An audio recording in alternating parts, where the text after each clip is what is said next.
somebody was picking up cars and throwing them. That's how one man describes the scene at this week's deadly pileup in Florida. Happened over the weekend, actually. Now investigators are working to determine whether thick smoke that helped trigger the series of crashes was the work of an arsonist. It happened on I-75, just south of Gainesville, in Alachua County. Highway patrol officers say a combination of fog and smoke reduced visibility to almost nothing at the time. At least a dozen cars and 6 tractor-trailers in this giant wreck, which is now reported to have killed at least 10 people. One driver says he and a friend had to jump out of his car just to escape the flying debris. You can see the road, you can see cars barely. You have on your high beams, you couldn't see anything. So I figured if we would have stayed in the car, we'd have been dead. Because, I mean, you got cars coming in like 80 miles an hour, just popping you like that. I didn't know what to do. Just crashing into them one after another. Crews reopened Interstate 75 today, and now officials are looking to what sparked that fire. One forest worker says there were no signs of lightning and no controlled burns, which means this could turn into an arson case and potential manslaughter charges. Our legal panelist back, Randy Shellen, Mercedes Coleman. Just fire up manslaughter charges over something like this?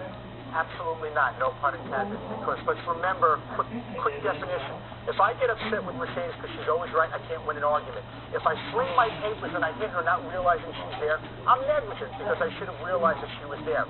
If I sling the papers knowing that she's there but not meaning to hit her, now I've been reckless because I should have known I hit her. And if I turned to her and I hit her, I did it intentionally. There is no way based upon what we know that someone, let's assume the fire was intentionally set, would know that by setting the fire, I'm going to cause the entire road, no one can see while they're driving, and when you couple that with the fog, there's no way you'll ever prove recklessness. No more than trying to go after the dispatcher who said, you know what, I'm going to reopen the road.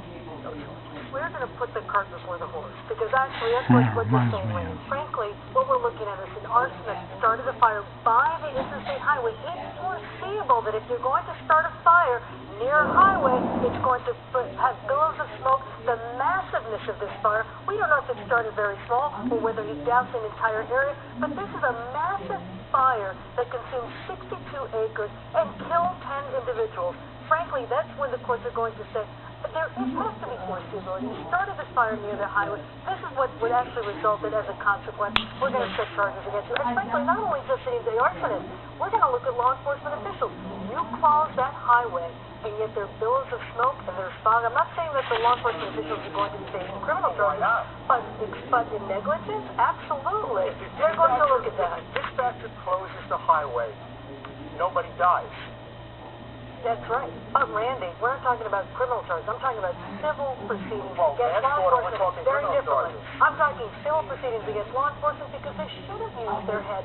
They should have said, look at the visibility. It's the middle of the night. Look at the carnage that resulted. Obviously, they had to use their reasonable thought and say, let's close this for a period of time. They closed it for too short a period of time. That's when the resulting carnage was made. If you throw anything into the lap of the dispatcher, then you remove whoever started the fire from being charged with a crime based upon recklessness. Remove. Huh.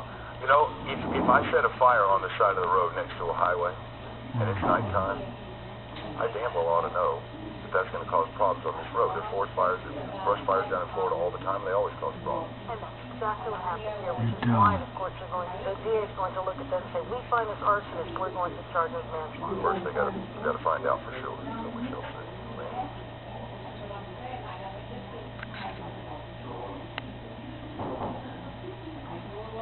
I guess that's it.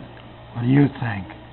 Is the crazy bullhead lawyer right, or the reporter smarter than he is?